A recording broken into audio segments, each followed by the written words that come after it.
Kisah Melanie Prasetya dipinang oleh Lucifer karena terlalu nikmati kuasa kegelapan. Melanie Prasetya, wanita yang akrab disapa Lala ini, sempat menghebohkan jagat media karena kesaksiannya tentang pernah dipinang jadi permaisuri Lucifer.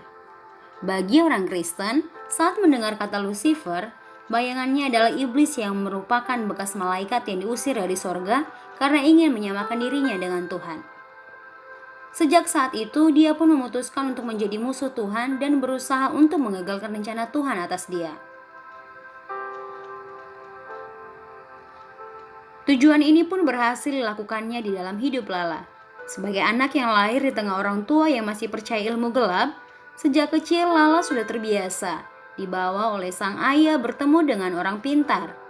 Dia kerap dibawa ke tempat-tempat penyembahan-penyembahan di Pangandaran dan kota-kota lain, lalu meminta berkat, kesehatan, perlindungan, dan petunjuk dari dukun tersebut. Kebiasaan itu pun dianggap Lala sebagai hal yang wajar. Dia bahkan berpikir jika dukun adalah orang baik yang punya kekuatan dan bisa menyembuhkan. Pemahamannya yang belum banyak soal dunia okultisme saat itu membuat Lala tidak menyadari dampak jangka panjang yang akan dialaminya. Rasa percayanya kepada dukun membuat Lala bersedia untuk mengikuti ritual untuk mendapatkan kekuatan gaib. Ritual itu pun dilakukannya saat berusia 19 tahun. Selain bertujuan untuk menolong orang lain, Lala ternyata menyimpan motivasi lain untuk mendapat kekuatan itu, yaitu supaya disegani oleh orang lain.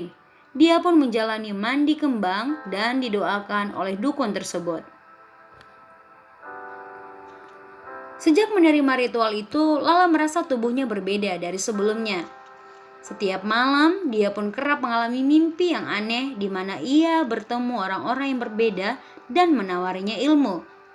Dengan membacakan mantra-mantranya, dia pun menerima ilmu tersebut. Dari sekian banyak ilmu yang ditawarkan, Lala pun menerima kemampuan seperti bisa memindahkan sesuatu tanpa harus menyentuhnya, menyembuhkan orang sakit, bisa menghilangkan tiba-tiba, dan berkomunikasi dengan orang yang sudah meninggal. Semua kekuatan ini sendiri dipakai oleh Lala dengan senang hati. Namun, Lala menyadari bahwa caranya berkomunikasi dengan kuasa kegelapan menjadi celah bagi iblis untuk merusak kehidupannya. Dia percaya bahwa di iblis tidak akan tinggal diam setelah menawarkan sesuatu kepada hidupnya.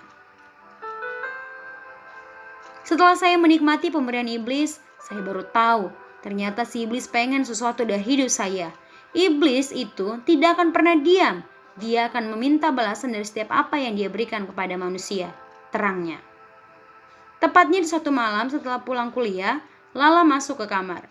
Di kamarnya, dia bertemu dengan seorang pria yang tak dikenalnya. Duduk di ranjang dan mulai menatap Lala. Namun menyadari sesuatu yang aneh, mulai dari bau busuk yang tak biasa sampai kehadiran pria itu, secara tiba-tiba dia pun mulai ketakutan. Dengan kondisi itu, sang pria pun mulai menyampaikan pinangannya kepada Lala. Dia berkata kalau Lala akan menjadi permaisurinya dan siap melakukan kegemparan di kota Bandung. Namun menyadari itu, pria itu bukan manusia biasa dan tujuannya untuk kejahatan. Lala pun sontak menolak pinangan tersebut. Alasan Lucifer memilih saya karena saya membuka celah sendiri. Kesalahan itu terjadi atas keputusan saya dan keluarga. Dulu, waktu saya usia 19 tahun, sebuah kebanggaan untuk saya bisa menerima ilmu gaib. Walaupun sudah ada di sebuah kota besar di mana zaman sudah canggih. Tapi saya masih percaya dengan dukun, masih percaya dengan kuasa-kuasa gelap. Penolakan itu membuat Lucifer marah dan melakukan sederet ancaman yang hampir merenggut nyawa Lala. Mulai dari kursi terbang, kepalanya diantuk ke tembok, pensil tertancap di pelipis, sampai berkali-kali kesurupan. Kejadian yang paling mencengangkan adalah dia pernah mengalami kebutaan, bisu, dan lumpuh. Saya mengalami buta selama 19 hari. Bisu tuli selama 1 minggu, lumpuh kaki kanan, tidak bisa digerakkan selama 3 hari, lalu berbagai macam teror lainnya. Pokoknya hal-hal mengerikan dan yang hampir membuat saya terbunuh juga, ungkapnya. Kejadian-kejadian aneh yang dialami Lala dan keluarganya membuat mereka mengerti bahwa mereka sedang berhadapan dengan kuasa kegelapan. Dia tahu bahwa satu-satunya cara untuk melawan si iblis adalah dengan doa dan kuasa nama Yesus.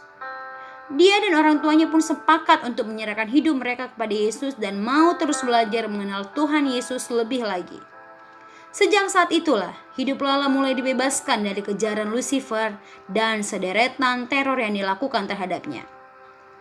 Melalui kematian Tuhan Yesus di kayu salib, itu sudah menebus segala dosa-dosa saya, keterikatan saya, maka saya harus mematahkan kuasa yang mereka ingin gunakan atas diri saya dengan memerangi mereka dengan kuasa Roh Kudus dalam nama Yesus, tuturnya. Lala pun berpesan kepada semua orang untuk tidak mengulangi kesalahan yang dia lakukan, yaitu membuka celah bagi si iblis untuk masuk dan menguasai hidup kita.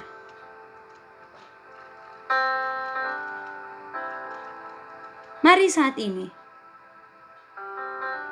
berdoa dan minta Tuhan untuk selalu menuntun kita, melindungi kita, dan berjalan bersama kita. Mari kita andalkan Tuhan Yesus untuk hari-hari kita. Kita tidak bisa mengandalkan kekuatan kita sendiri. Undanglah Tuhan Yesus masuk ke dalam hatimu, sekarang dan selamanya. Tuhan Yesus memberkati.